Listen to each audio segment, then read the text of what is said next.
Hello my dear students, कैसे हैं आप सब। कैसी चल रही है आप सबकी एग्जाम की प्रिपरेशन। तो आज शुरुआत करते हैं एक और नए दिन की, एक और नए चैप्टर के साथ। तो आज इस लेक्चर में, इस क्लास में मैं आपको इंडस्ट्रियल इंजीनियरिंग का चैप्टर नंबर 2 पढ़ाने वाला हूं, जो है वर्क स्टडी। ये जो चैप्टर है ये कंप्लीट आपको इसी लेक्चर में करा दिया जाएगा, तो कोई और क्लास इसकी नहीं आएगी। छोटा सा चैप्टर है, बड़ा इंटरेस्टिंग चैप्टर है। एग्जाम्पल की मदद से आपको समझाने वाला हूँ। तो जो पॉलिटेक्निक 6 सेमेस्टर वाले स्टूडेंट हैं, जिनके पास इंडस्ट्रियल इंजीनियरिंग सब्जेक्ट है, उनके लिए कंप्लीट प्लेलिस्ट यहाँ पर अवेलेबल है। तो आप पूरी प्लेलिस्ट देख करके बहुत अच्छी प्रिपरेशन अपनी एग्जाम्स की कर सकते हैं। टेलीग्राम पर जाकर के नोट्स डाउनलोड कर सकते हैं, इंस्टाग्राम पर भी फॉलो कर सकते हैं, और अगर नए हैं तो सब्सक्राइब करना मत भूलिएगा। अब देखिए, जो इंडस्ट्रियल इंजीनियरिंग का ये चैप्टर है वर्क स्टडी, इसका एक छोटा सा सिलेबस है। सिलेबस क्या है? सिलेबस में हमें पढ़ना है कि definition and scope of work study. तो सबसे पहले क्या है कि परिभाषा क्या है इसकी, और इसका जो है वो क्या स्कोप है, वो सब हमें इसमें पढ़ना है। दूसरा, factors of selection of work study job, uses, limitations, ये सब हमें पढ़ना है। और मेथड स्टडी में एंड वर्क मेजरमेंट में क्या डिफरेंस होता है। अब देखो, दो वर्ड यहाँ पे आपको नए आए। एक आ गया हमारा मेथड स्टडी और एक आ गया वर्क मेजरमेंट। सर, बात तो हम वर्क स्टडी की कर रहे थे, ये मेथड स्टडी और वर्क मेजरमेंट कहां से आ गया? दोनों ही आपस में जुड़े हुए हैं। अभी थोड़ा सा पेशेंस रखिए, आपको बता देंगे। अब human aspects of work study क्या है? Role of work study in improving productivity. अब देखो, प्रोडक्टिविटी को इंप्रूव करने के लिए जो वर्क स्टडी है वो उसका क्या रोल है, क्योंकि इस सब्जेक्ट के अंदर जो इंडस्ट्रियल इंजीनियरिंग सब्जेक्ट है, इसमें प्रोडक्टिविटी की ही बात होती है। पूरा जो सब्जेक्ट है वो प्रोडक्टिविटी के ऊपर ही बेस है। इन दी एंड हमें ऑर्गेनाइजेशन की उत्पादकता को ही बढ़ाना है, और कोई काम इसमें नहीं करना है। तो वर्क स्टडी क्या है?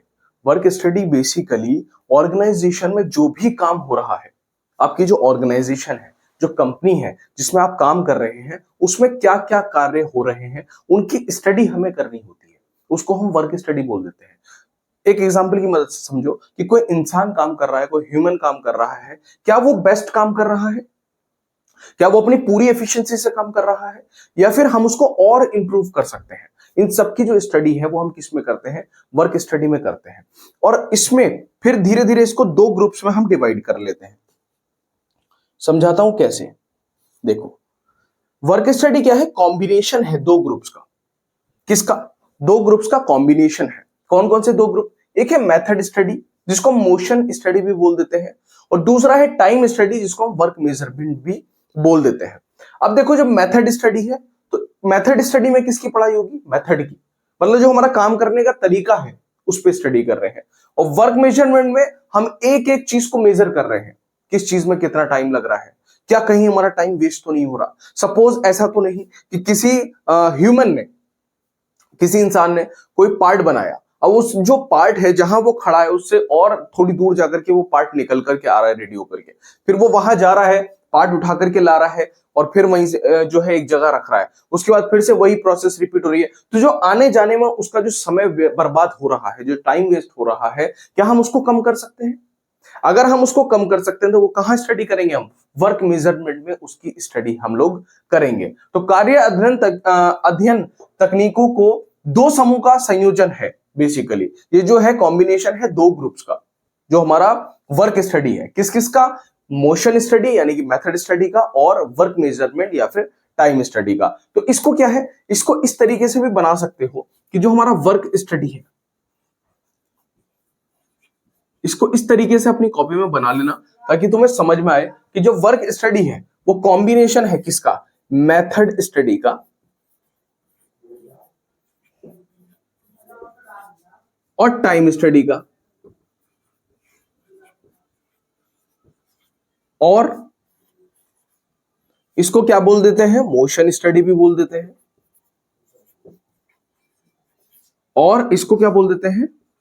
वर्क मेजरमेंट भी बोल देते हैं।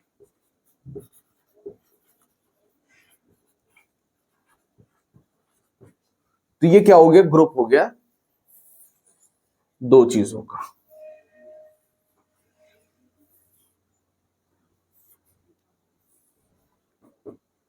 दो ग्रुप्स का कॉम्बिनेशन क्या है? हमारा वर्क स्टडी है।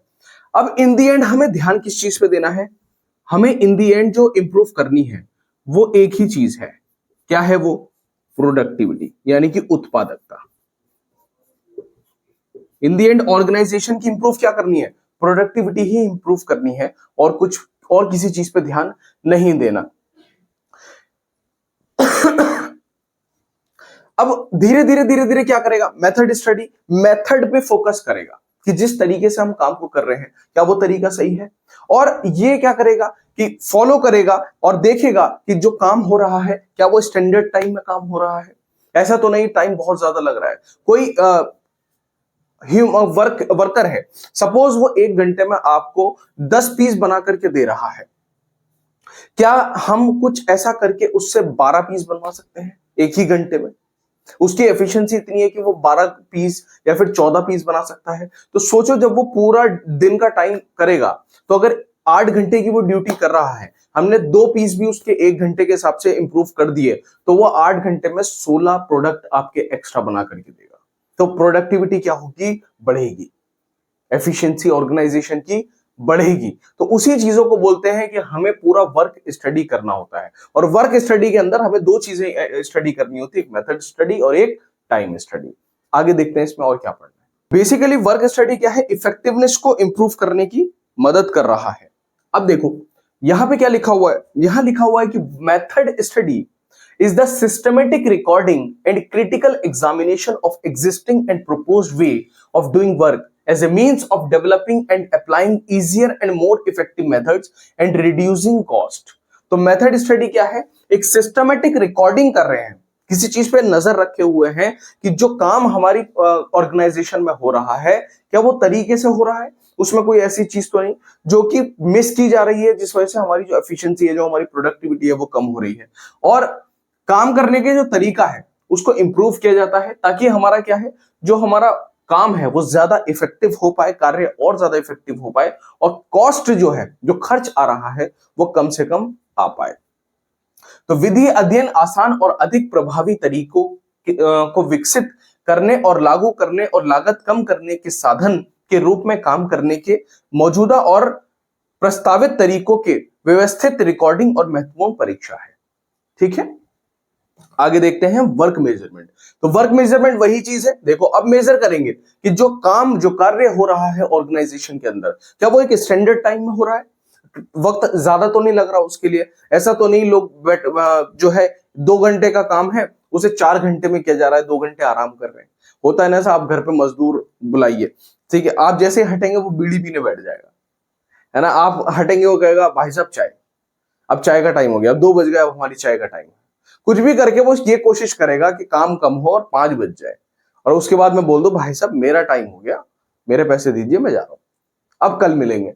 तो इसी तरीके से क्या है, हमारी प्रोडक्टिविटी कम हो जाती है, कॉस्ट बढ़ जाती है, क्योंकि जितना काम वो दिन में कर सकता था उसने वो नहीं किया, आप वहां जो थे वो थे नहीं, वर्क स्टडी आपने पढ़ा नहीं, आपको पता ही नहीं। तो ये चीजें पढ़ने के बाद आपको पता चलता है कि आपको किस चीज पे ध्यान देना है, किस चीज पे ध्यान नहीं देना है। तभी तो कुछ केसेस में हमसे लोग परेशान हो जाते हैं। क्यों? हमें पता होती है कि वर्क स्टडी क्या है, ये कहां पे गड़बड़ करेगा, ये कहां जो है आराम करने बैठ जाएगा, ये कहां जो है बहाने बनाएगा काम ना करने के। तो वो चीजें जब हमारे माइंड में चल रही होती हैं तो हम भी अलर्ट होते हैं सामने वाले को लेकर के, क्योंकि हमें इन दी एंड क्या बढ़ानी है, प्रोडक्टिविटी बढ़ानी है। अगर आप कोई घर बना रहे हैं अपना, और घर में सपोज आपकी जो लेबर है वो 50,000 रुपए आ रही है, सिर्फ आपने घर बनाना शुरू किया और आपने हिसाब जोड़ा कि मैं जब घर बनाऊंगा तो मेरी जो लेबर है वो 50,000 रुपए आएगी, लेकिन आप देख रहे हैं कि घर अभी तक आधा भी नहीं बना और मैंने खर्च कर दिए 60,000 रुपए। तो भाई फिर तो गड़बड़ है ना, कुछ ना कुछ आपने लेबर पे 60,000 रुपए खर्च कर चुके और घर अभी आधा भी नहीं बना। इसका मतलब क्या है, कहीं ना कहीं कुछ ना कुछ गड़बड़ की जा रही है, तो वो आपको ध्यान देना होता है। वर्क मेजरमेंट क्या है? The application of technique design to establish the time for a qualified worker to carry out a specified job at a defined level of performance. तो क्लियर तो हो गया ना, इसको बहुत अच्छे से समझ में आ गया होगा। वर्क में स्टडी क्या है, मेथड स्टडी क्या है और वर्क मेजरमेंट क्या है, तीनों चीजें आपको समझ में आ गई होंगी। वर्क जो हमारा मेथड स्टडी है उसी को मोशन स्टडी भी बोलते हैं, और जो वर्क मेजरमेंट है उसको टाइम स्टडी बोलते हैं। क्लियर हुआ? अब देखो वर्क स्टडी क्या है, analysis of work into smaller parts in order to increase effectiveness within a standard time. तो देखो दोनों को मिलाकर के एक डेफिनेशन बनाई कि क्या कह रहा है ये कि इंक्रीज कर दे इफेक्टिवनेस। तो इंक्रीज कौन कर रहा था इफेक्टिवनेस? Method study. और स्टैंडर्ड टाइम में काम कर दे। स्टैंडर्ड टाइम में काम कहां हो रहा है? वर्क मेजरमेंट में। तो दोनों का कॉम्बिनेशन क्या है? दोनों ग्रुप्स का कॉम्बिनेशन क्या है हमारा? Work study. क्लियर हुआ? अगर क्लियर हुआ तो कमेंट करके बताओ हाँ सर क्लियर है। आगे देखते हैं। अब definition concept of work study पढ़ते हैं। देखो एक बार, work study is required in the field of industries, production, operation, research and development, marketing, sales and distribution offices, stores and warehouse. तो ये सब क्या है? इन सभी जगह पे वर्क स्टडी की रिक्वायरमेंट है, इन सभी फील्ड्स में। इस वर्क स्टडी का जो इस्तेमाल है वो आपका प्रोडक्शन में भी किया जाता है, ऑपरेशंस में, रिसर्च में, मार्केटिंग में, सेल्स में, हर चीज में। जो ऑफिसेस हैं, स्टोर्स हैं, आपके वेयर हाउसेस हैं, सब जगह आपका मेथड स्टडी का इस्तेमाल किया जाता है। कहीं भी ऐसा नहीं है कि मेथड स्टडी इस्तेमाल वर्क स्टडी इस्तेमाल नहीं की जाती। आगे देखते हैं। देखो मटेरियल हैंडलिंग में, डिजाइन में, आपका ट्रांसपोर्ट में, हॉस्पिटल, डिफेंस, एग्रीकल्चर, सभी चीजों में, बिल्डिंग एंड अदर कंस्ट्रक्शन, सभी मैंने आपको बताया, सब जगह पर आपका क्या है? अब वर्क स्टडी इस्तेमाल किया जा रहा है। अब देखते हैं इसके ऑब्जेक्टिव। तो ऑब्जेक्टिव ऑफ वर्क स्टडी, कार्य अध्ययन के उद्देश्य क्या है? ये क्या करता है? सबसे पहले इंक्रीज करता है एफिशिएंसी, यानी कि कार्य क्षमता में वृद्धि, आपकी कार्य क्षमता बढ़ाता है। और इसका मेन जो मोटिव है वर्क स्टडी का वो यही है, हाइयर प्रोडक्टिविटी। हमें हाइयर प्रोडक्टिविटी चाहिए। आज अगर टारगेट कंपनी का 10 का है तो नेक्स्ट मंथ का आपका 11 का होना चाहिए या 10.5 का होना चाहिए। तभी क्या करते हैं आप? प्रोडक्टिविटी को इंप्रूव करते हैं, तभी आपकी प्रोडक्टिविटी इंक्रीज होती है, आप प्रॉफिट गेन करते हैं। और हर कंपनी का जो लक्ष्य होता है वो यही होता है कि वो ज्यादा से ज्यादा प्रॉफिट को गेन करे। हर कंपनी का यही होता है। तो एफिशिएंसी को बढ़ाता है। दूसरा, बेटर प्रोडक्ट क्वालिटी, जो आपका प्रोडक्ट है वो और अच्छी क्वालिटी का होगा, बेहतर उत्पाद गुणवत्ता होगी। To choose the fastest and best method to do a job, और किसी कार्य को करने का सबसे तेज और सर्वोत्तम तरीका चुनना। किसी भी कार्य को करने का सबसे तेज और सर्वोत्तम तरीका चुनना, यह भी पार्ट है किसका? वर्क स्टडी का। यह भी आपको पता होना चाहिए। आपके सपोज आप अपने कॉलेज में पढ़ते हैं, आपके कॉलेज से आपके घर जाने का जो रास्ता है वो आपको मालूम है। अब आप एक ही रास्ते से डेली आ रहे हैं, डेली आ रहे हैं, डेली आ रहे हैं, वो सपोज 10 किलोमीटर का रास्ता है। आपने देखा कि यार आज मैं दूसरे रास्ते से ट्राई करता हूं, हो सकता है ये रास्ता शॉर्टकट हो। आपने देखा तो वो 8 किलोमीटर का रास्ता निकला, तो 2 किलोमीटर रोज आपके बच गए। लेकिन आपको एक्सपेरिमेंट्स करते रहना पड़ेगा, तब आपको पता चल रहा है। अब रोज आपके 2 किलोमीटर बच रहे हैं, है ना। महीने में अगर आप 30 दिन कॉलेज सपोज गए तो 60 किलोमीटर बच गए आपके महीने में, है ना। तो इंप्रूव द वर्किंग प्रोसेस, कार्य प्रणाली में सुधार लाना। अब 60 किलोमीटर से, अच्छा ये बताओ 60 किलोमीटर से कॉस्ट कैसे बची? भाई अगर आपकी बाइक सपोज 60 किलोमीटर 60 का एवरेज भी दे रही है तो 1 लीटर पेट्रोल बचा। 1 लीटर पेट्रोल कितने का है? 96 रुपीज पर लीटर है, 96 रुपए का। तो लगभग तुमने एक महीने में 100 रुपए बचा लिए। तो अगले महीने जो तुम्हारी बाइक है वो कितने दिन कॉलेज जो है वो फ्री जाएगी? लगभग 1 हफ्ता। 1 हफ्ता तुम्हारे बाइक का जो पेट्रोल है वो बच गया। इसी तरीके से क्या होता है? प्रोडक्टिविटी इंप्रूव होती है और आपकी कॉस्ट कम होती है। इफेक्टिव लेबर कंट्रोल, प्रभावी श्रम नियंत्रण आपको करना होता है इसमें, ये भी इसका एक ऑब्जेक्टिव है। अब बात करते हैं कुछ इसके लाभ की, एडवांटेजेस क्या है इसके। कार्य अध्ययन के कुछ लाभ है। लाभ क्या है? Work study ensures higher productivity. एक तो ये हाइयर प्रोडक्टिविटी को इंश्योर करता है। दूसरा, quality product to consumer and better service to customers, कि भाई मेन मोटिव क्या है? आपके कस्टमर्स को बिल्ड करना। अगर आपके पास कस्टमर्स नहीं है और आप कितनी बड़ी कंपनी, कितनी बड़ी फर्म आप चला रहे हैं, वो नहीं चल पाएगी। तो मेन क्या होता है? Customer satisfaction. और हर कंपनी आज के टाइम में कस्टमर सेटिस्फेक्शन पे ही काम कर रही है, क्योंकि इतनी कंपनीज है। अगर आप कंपटीशन नहीं करेंगे या आपका कस्टमर सेटिस्फाइड नहीं होगा तो आपसे कोई भी प्रोडक्ट नहीं खरीदेगा, और दूसरा मार्केट में बैठा हुआ है वो प्रोडक्ट उसको देने के लिए तैयार है। Job security and job satisfaction to workers, ये भी बहुत इंपॉर्टेंट है कि भाई जो पर्सन आपके साथ काम कर रहा है उसको ये ना लगे कि मैं आज काम कर रहा हूं, हो सकता है कल को मुझे निकाल दे, या मैं शाम में घर पहुंचू, रात में मेरे पास कॉल आए कि भैया कल से मत आना। तो उस तरीके की चीजें भी आपके जो वर्कर्स हैं, आपकी जो टीम है, उसके दिमाग में नहीं आनी चाहिए। अदरवाइज क्या होता है कि मैं तो यहाँ टाइम पास ही कर रहा हूँ, मुझे कौन सा यहाँ परमानेंट रहना है, मुझे पता है ये मुझे निकाल ही देंगे, तो मैं क्यों ध्यान दूं। अब जब वो ध्यान नहीं देगा तो उसकी जो प्रोडक्टिविटी है आपकी फर्म की, ऑर्गेनाइजेशन की, वो कभी नहीं बढ़ पाएगी, क्योंकि बढ़ाता कौन है, वर्कर ही बढ़ाते हैं। काम तो वर्कर ही करेंगे ना। आप सिर्फ मैनेजमेंट देख सकते हैं। अब नीचे अगर काम हो ही नहीं रहा है तो आप कैसे उसको मैनेज करेंगे। अगर उसके दिमाग में ये चीज चल रही है कि भाई कल से मुझे आना नहीं है, मैं क्यों करूं, तो वो कभी नहीं करेगा। ये चीजें आपको ध्यान देनी होती है। Fast and accurate delivery dates and time for products, और जो भी आपके पास ऑर्डर्स आए उनकी डिलीवरी डेट्स जो है वो फास्ट होनी चाहिए और एक्यूरेट होनी चाहिए। अगर आपने बोल दिया कि मैं 25 अप्रैल को आपके जो 10 प्रोडक्ट हैं वो आपके घर पहुंचा दूंगा, तो 25 अप्रैल को आपके 10 प्रोडक्ट पहुंच जाने चाहिए। फ्लिपकार्ट, अमेजॉन, मीशो, ये सब क्या कर रहे हैं, डिलीवरी डेट आती है। अब उन्हें, आपको नहीं मतलब ये आपका जो प्रोडक्ट है वो कहां से आ रहा है। आप यूपी में बैठे हैं, हरियाणा से आपका प्रोडक्ट आ रहा है या गुजरात से आपका प्रोडक्ट आ रहा है, जो भी आपने ऑर्डर किया है आपको थोड़ी ना मतलब है, आपको मतलब है डिलीवरी डेट से। अगर आपको 3 दिन के बाद की डिलीवरी डेट मिल गई तो दुबई से भी अगर आपका प्रोडक्ट आ रहा है तो आपको मतलब नहीं है, आपको चाहिए 3 दिन में प्रोडक्ट। अगर वो 3 दिन में नहीं आया, या तो आप उसे कैंसिल कर देंगे या फिर आप कंप्लेन कर देंगे, या फिर हो ये भी हो सकता है कि आगे से आप उससे ऑर्डर ही ना करें। तो इसीलिए ये चीजें बहुत इंप्रूव जो है वो इंपॉर्टेंट होती है। Helps to achieve better working environment and other conditions with less fatigue. ठीक है, तो कम थकान के साथ बेहतर कार्य वातावरण और अन्य स्थितियां प्राप्त करने में मदद करता है।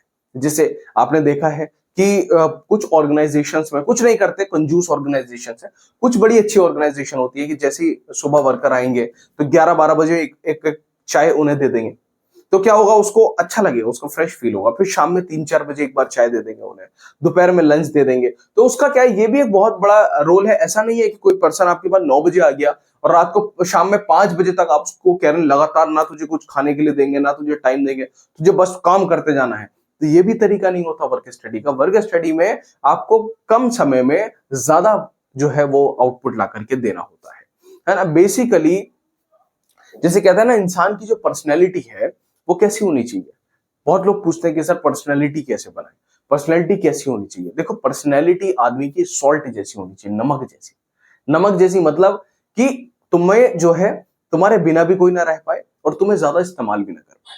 ज्यादा इस्तेमाल कर लिया तो बीपी हाई कर दोगे, और अगर नहीं किया तो फीका। तो अपनी पर्सनैलिटी भी इंसान को उसी तरीके की बनानी चाहिए जैसे नमक, ज्यादा खा नहीं सकता, कम उसके बिना रह नहीं सकता। तो वैसे ही रहो, जिस भी इंसान की लाइफ में रहो ऐसे ही रहो, एक सॉल्ट की तरह, बहुत ज्यादा भी नहीं और बहुत कम भी नहीं, एकदम न्यूट्रल होकर के आदमी को अपनी जो है सभी चीजें लेकर के चलनी चाहिए। तो उसी तरीके से वर्क ये भी काम कर रहा है। ठीक है, उसके बाद इंटर रिलेशन क्या है मेथड स्टडी में, वर्क मेजरमेंट में, वो एक बार देख लेते हैं। देखो, वर्क स्टडी हमने पढ़ा, वर्क स्टडी के 2 ग्रुप हमने पढ़े, मेथड स्टडी और वर्क मेजरमेंट। अब इनमें क्या है, देखो इधर धीरे धीरे ये समझो कि जो वर्क स्टडी है ये बेस्ट पॉसिबल है फाइंड करने का कि भाई मैन्युफैक्चरिंग प्रोसीजर क्या कह रहा है। ये वर्क स्टडी नहीं होगा, ये वर्क मेजरमेंट होगा। यहां पे चेंज कर लेना इसको। Means finding best possible manufacturing procedure, कि भाई किस तरीके से हम जो है वो कॉलेज से घर पहुंच सकते हैं या घर से कॉलेज पहुंच सकते हैं, है ना। और जो मेथड स्टडी है वो फाइंडिंग है best possible methods for work, काम करने के बेहतर से बेहतर तरीके ढूंढना मेथड स्टडी है। तो कम समय में अच्छा काम करके देना, वर्क मेजरमेंट, ये वर्क मेजरमेंट कर लेना यहाँ पे। ठीक है, और मेथड स्टडी मतलब बेहतर तरीके से काम करना। तो दोनों ही समझ में आ गए आपको बड़े अच्छे से। Work measurement means measuring the work and compare with establish standard. तो जो स्टैंडर्ड आपको बना करके दे दिए गए वो क्या करना है, उन पे काम करना है। ये जो पीछे डेफिनेशन भी लिखी हुई है ना, ये वर्क स्टडी की नहीं है, वर्क मेजरमेंट की ही है। बेस्ट पॉसिबल मैन्युफैक्चरिंग प्रोसीजर आपको फॉलो करना है। इसको आप वर्क स्टडी में भी लिख सकते हो, कोई इशू नहीं आएगा, क्योंकि इनकी जो तीनों की डेफिनेशन है बड़ी मिलती जुलती है। क्योंकि दोनों ये जो तीनों वर्ड्स हैं, वर्क स्टडी, मेथड स्टडी और वर्क मेजरमेंट, तीनों एक ही जगह पे इस्तेमाल हो रहे हैं, क्योंकि तीनों के बिना, एक के बिना दो बेकार है। उसके बाद work study is the combined effect of method study and work measurement. यहां देखो लिख दिया, ये कंबाइंड इफेक्ट है किसका, मेथड स्टडी का एंड वर्क मेजरमेंट का। तो ये भी आपको ध्यान रखना है। अब role of work study in improving productivity, last topic आ गया हमारा, कि किस तरीके से हम उत्पादकता को इंप्रूव कर सकते हैं। देखो, to minimise the per unit cost of production, तो जो पर यूनिट, जो एक सपोज ये मार्कर है, इस मार्कर को बनाने में 10 रुपए का खर्च आ रहा है, कोशिश करो 9 रुपए का आए, कोशिश करो 8 रुपए का आए। अगर इस तरीके से आप कम करते जाएंगे, और प्रोडक्ट को इंप्रूव करना है, क्वालिटी से कोई कॉम्प्रोमाइज नहीं करना आपको, ठीक है, तो क्या होगा, आपकी प्रोडक्टिविटी बढ़ेगी।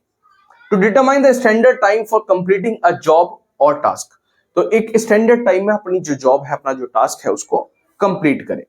To minimise the material movement and workers or operator movement, तो क्या है, देखो मैंने अभी बताया था, आप जो ऑपरेटर है वो यहां खड़ा है, प्रोडक्ट जो है वो वहां से निकल रहा है, तो वो वहां तक जाएगा, प्रोडक्ट उठा के लाएगा, फिर इधर रखेगा, टाइम वेस्ट होगा, इस चीज को भी कम करना होता है। और मटेरियल जो उसको मिले, जो भी कार्य वो कर रहा है, उसका मटेरियल, उसके टूल्स उसके आसपास ही रहे, उसको भागना ना पड़े उसके लिए।